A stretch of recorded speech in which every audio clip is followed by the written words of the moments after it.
So as a writer, you quite often come across some really fantastic writing advice and some not so stellar writing advice. But it's not only contained to writing. For every career, hobby, activity, or interest you might have, you've probably came across some really good words of wisdom and some really bad ones too. Maybe you were having a few days of disparity and you needed a motivation boost and it just either worked out or didn't. But for writing, this is interesting. What I've noticed personally, that when I was going through my education to get my degree, a lot of the bad writing advice that I encountered actually came from college in those classes that I had to take to become a creative writer and get my degree. A lot of the books we read were just outdated and didn't really account for modern times and genre fiction nowadays and just pretty much any other genre out there. It was rough. And I've seen a lot of people taking to it like moths to a flame, and it just wasn't good stuff to be iterating on. So in this episode of Ink and Bites, we're going to go through some of the best writing advice that I personally bumped into and subscribe to and think is pretty good. We're also going to go through some of the bad advice that you should avoid. So welcome back. I'm glad to have you here, and let's get into it.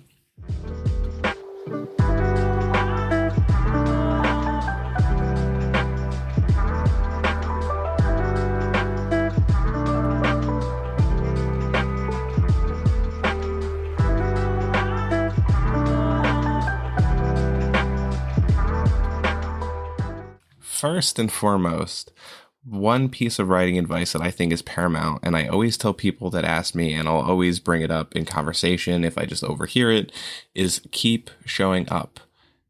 What that means is simply just show up every day to your writing, no matter what happens. Make time in the day for your writing. And what that does is it builds up this fancy neuroscience word called neuroplasticity, which just means habit building in a sense. So if you show up every day and write 300 words, it might feel like it's hard to do for the first week or two, but by a month, 300 words is no problem, and you're able to get it done quicker than you ever had before, and maybe you can bump it up and do more in that sense, or in that day, and then you just keep going, and it keeps building up. And this kind of subscribes to this idea that I always hear people say, and it doesn't like aggravate me in the normal sense, but I disagree with it so heavily, is people always say that you need to set a minimum and maximum word count for your writing session. You need to have a goal for every writing session. And it's just, honestly, hot take here, completely incorrect. Because if you set a min and a maximum, two things will happen. You either don't hit your minimum, so you're distraught and you take a few days off, or you hit your maximum and you feel fantastic, so you reward yourself with a few days off. In both of these situations, you lose because you're taking a few days off. I've experienced this personally, so I'm speaking from firsthand experience. I've used to set 1,000-word minimum and maximum to every hour that I wanted to sit down and write. You know how many times I hit it? Exactly one time. But after I did some respective thinking and inward thinking, I just got rid of the minimum entirely, and I shit you not, literally every time I sit down and write, I will most likely hit 1,000 words, if not 1,800.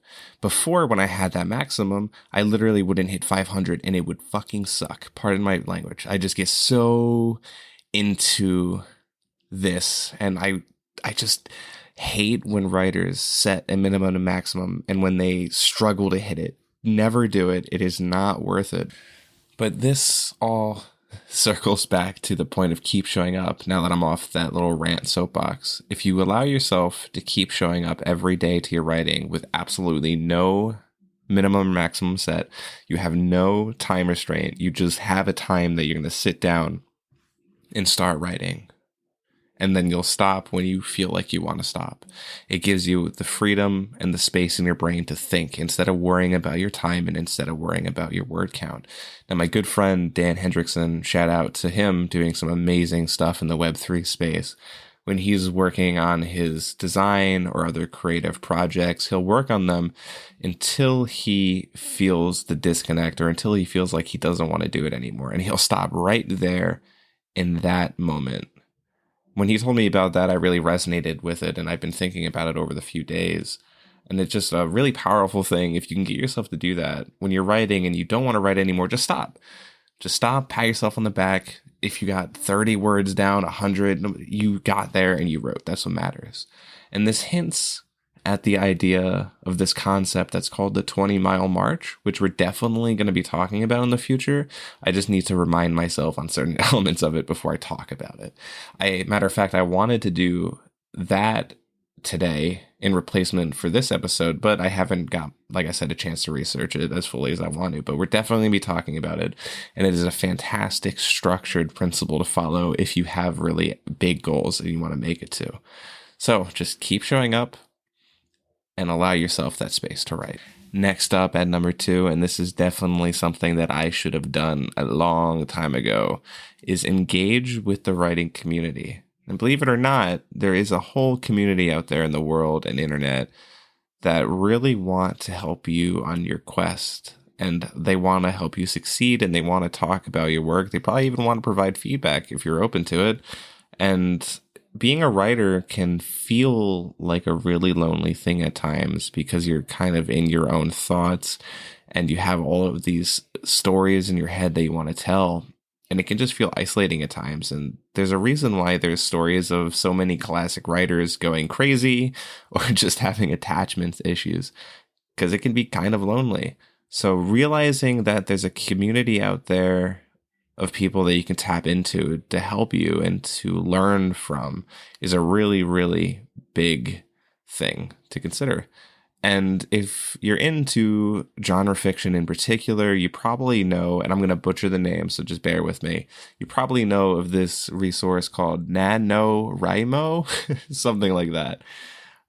They are a really good platform of creative writers who engage in forums and groups and discussions and just help each other out. And they have this monthly challenge, or not monthly, they have this challenge that happens, I believe it's once a year. And this kind of contradicts my original point of don't have a minimum or maximum, but they do a challenge where you have to write an entire novel in a month. I don't advise doing that personally, but what that challenge does do, it opens up doors for communication and opens up new possibilities for making friends that are writers, and you can kind of bounce off each other. It's just important to know that you're not alone and that there is a community of valuable people to talk to. I was lucky that I bumped into a few fantastic classmates during my time in college when I was learning creative writing that I still talk to this day and still exchange feedback back and forth. So if you can find a group of people, it will feel a little bit less lonely at times. So next up at number 3, this one is a little subjective, but writing is work and it shouldn't really be downplayed. And we as writers like to downplay ourselves a lot by saying what we're doing is not really work or it's not really beneficial, so on and so forth. And a lot of people that look in from the outside, especially people on the older side of things, can easily criticize writers to say that they're lazy nobodies that don't have any talent because they don't actually know what they're doing. And these people don't understand how hard it is to be a writer. It's not easy. For one, you really don't make that much money unless you hit it big with your first book. Like Hunger Games, Tolkien, you really don't make that much money until you hit it big. And it requires a lot of intellect and skill in order to be a writer. So you shouldn't allow yourself or other people who aren't writers tell you that what you're doing is pointless or lazy, because it is it is far from it. Writing is a vocation. It should be treated like that, and you should be proud every time you pick up the pen. And when I say you, I say we as a collective group of writers out there who are in this era of creativity and drama and all of this stuff. Don't downplay your work, because what you're doing is important no matter what you're writing. Even if you're writing a small article in a magazine, what you're doing is important. And like I said, writing is a noble endeavor.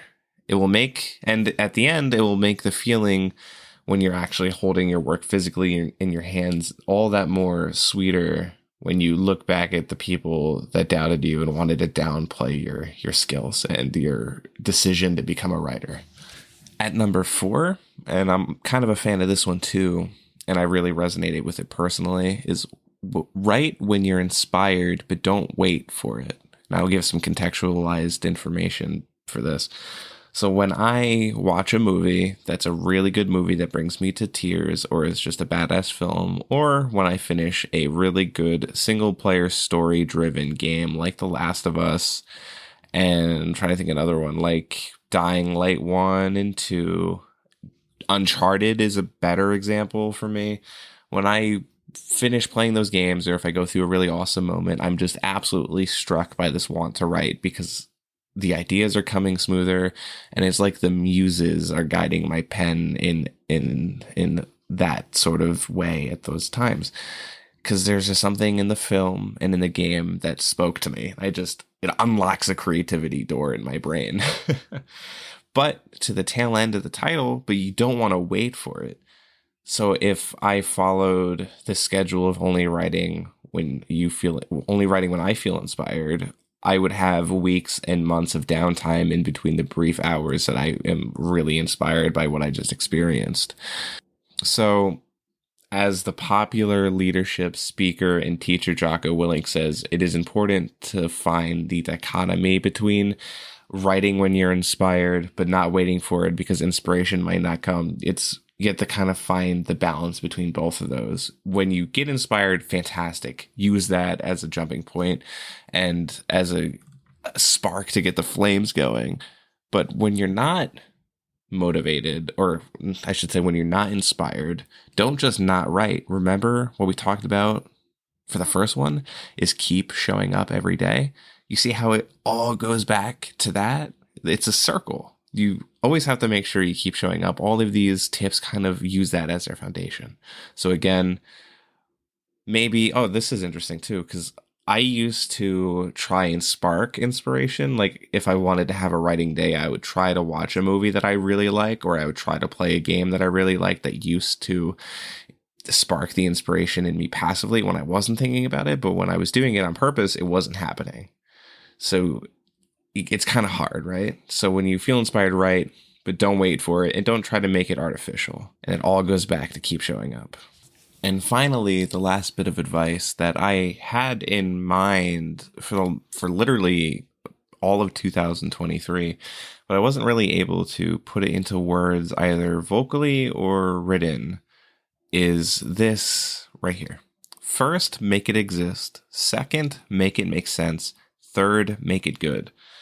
And what that basically translates to in writer speak is your first draft is not going to be good. And you shouldn't convince yourself that it is unless you're Jimmy Neutron and a genius. And it's okay if it's not good. Your second draft is where you make it make sense. And your third draft is where you make it good. And maybe even your third, fourth, or fifth draft if you need it. Again, the first draft is literally there for you to get what's in your brain out on paper. And this is a concept that I had in mind pretty much all year. But again, I couldn't really articulate it until I seen this comment, which is where this title came from on Reddit as I was writing a blog today.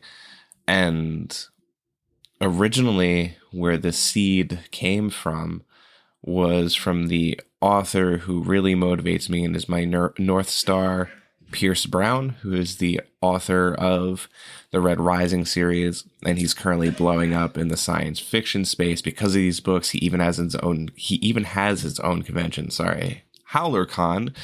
Highly recommend it. Check it out if you're interested. I don't know if there's one going on this year, but the community around these books are growing really quick, and I'm pretty sure there's adaptations for Netflix or something along the line coming sometime in the future. But long story short, he is a really good author in science fiction, and he had an interview that I was watching where he basically said, and I'm paraphrasing because I don't remember the exact words, the first draft I sent to my editor and they thought I was on crack. That first draft never saw the light of day. And I was like, that's awesome. Because at the time I was so hard on myself and I was like, everything I'm writing is garbage. I'm not going to make it anywheres.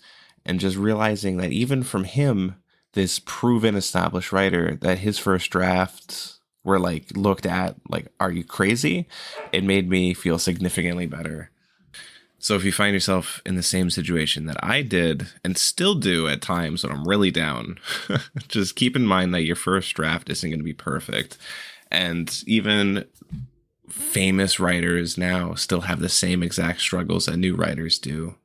So it's, again, this kind of goes back to their talk with the community, engage with other writers. It really opens up the perspective a little bit and makes the journey a lot more manageable because you're not alone and your first draft isn't going to be perfect. So just keep that in mind as you're going through your manuscript. I mean, revision exists for a reason. It's a part of the writing process because it's useful and because that's how stories get polished. So that is a very, very powerful bit of advice that I hope you find some use in as well. So now we're going to end off this episode by just talking about some of the comedically bad writing advice that you should just stay away from when you're starting out, or even just when you're well-rounded as a writer. Just avoid these to the ends of the earth. I'm just going to read them and we'll talk about them. And if there's any more elaboration, we can go down that path. But what I have here, and this is interesting. So write what you know. Why would you want to do that? Unless you're writing nonfiction, why would you want to write what you know about? That's boring. I mean, of course, having experience adds authenticity, but it can limit creativity. So don't feel afraid to explore things and unfamiliar topics and just do research. I mean, I don't know how to fight with a sword. Do you know how to fight with a sword? Do you know how to defuse a bomb? Do you know how to lead an army? Do you know how to fly a plane? Do you know how to, I don't know, shoot some super science fiction weapon? Do you know how light, if you're using a laser gun, would you know how light would power that weapon? I mean, these are things that not too many people, if anybody, really knows about. So don't feel afraid. Just do some basic research. So if someone tells you you should write what you know, don't listen to them. This one is going to be kind of a hot take because I've literally spent semesters learning how to do this and reflecting on it. It's kind of painful. This idea of show, don't tell. And don't get me wrong. You want to show when you can and never rely on telling unless you have to. But a lot of the time, or I should say a good amount of times, telling is actually required and showing would make the writing sound awkward. It goes both. It's a two-way street. Sometimes you need to tell and not show. Sometimes you have to show, not tell. Any instance that you can show instead of telling, do it. But don't allow people to tell you you are never allowed to tell. Because sometimes it's necessary for pacing or conveying information effectively, and finding the right balance is key. Once again, beating the dead horse, sometimes telling is needed. This next one is kind of similar to if someone tells you to write what you know. If the same person says write for your audience, just run away. I would just disengage from the conversation, because trying to please everyone can dilute your voice. You want to write the story you're passionate about, which is the one job as a writer. I don't think I mentioned this, but the one job as a writer that we all share is to write the story that we would want to read. That is our only obligation. And writing for your audience would go against that only obligation. You want to write what you want to read. You don't want to write for certain people. Now, that changes a little bit when you have a successful series going on. Obviously you have to finish that series and it's kind of writing for your audience, but don't allow your audience in the back of your mind to change decisions. Like if you were going to kill a fan favorite character and it's really good for the plot, just do it. Don't allow the backlash you would get stop you, because that's a little silly. So don't try to appease the masses, because it will never work. The next one is follow a strict structure. Now, again, subjective based on the person, but structures like the 3-act model are useful, but rigid adherence, again, kind of like writing what you know, will stifle your creativity. You kind of want to experiment with different structures to find what works for your story. You don't just want to follow them religiously. For example, as I write Earthborn, which is my science fiction novel, which is a labor of pain and love, I use the hero's journey literary structure.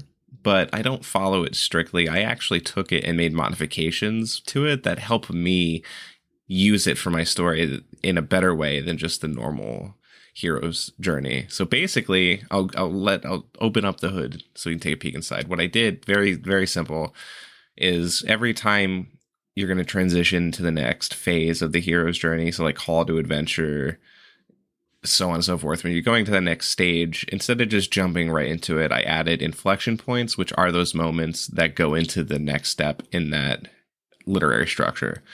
So example, call to adventure, inflection point, and then the next stage. Inflection point, next stage. Inflection point, maybe meeting the mentor. Inflection point, entering the other world. Inflection point, so on and so forth. And I found that to be really helpful. So while the structures are beneficial and you should use them, you don't want to follow them religiously, because that might actually make it harder for you to fit your story into that mold. And finally, one other piece of bad advice that you never want to hear and never want to follow is write what's popular. That goes against the entire obligation of writing the story that you want to read. Don't just write what's trendy. Don't write a science fiction story because science fiction is trendy at the moment. Don't write fantasy because it's trendy right now. Don't write fiction, just normal fiction, if it's trendy. Just write what you want to write. If anyone is trying to tell you to write a specific thing, then don't listen to them. That gets a little bit harder if you're working with a publisher, because publishers they have a lot of weight, unless you want to self-publish, which is completely possible. It gets a little bit muddy when you're dealing with them. But if just in general, where you can, don't allow people to shape your creative writing and your writing career. Write what you want to write and just block out all the other noise and bring your creativity to bear into the world, because we desperately need more of it nowadays. And with that said and done, I think it's about time we close out this episode of Ink and Bites. So thank you so much for joining me again. I really hope these bits of writing advice help you out no matter where you are in your writing. And if you really like the show and you like what I'm doing, feel free to check out my website at the-world-builder.com. I have blogs that go out every few weeks. And if you really like what I'm doing and you want to support me, feel free to check out my Ko-Fi at ko-fi.com/worldbuilder. Any support I greatly appreciate. It allows me to keep doing this because I love doing it. It allows me to expand it and see what happens. So again, thank you so much for joining me, and I'll catch you in the next one.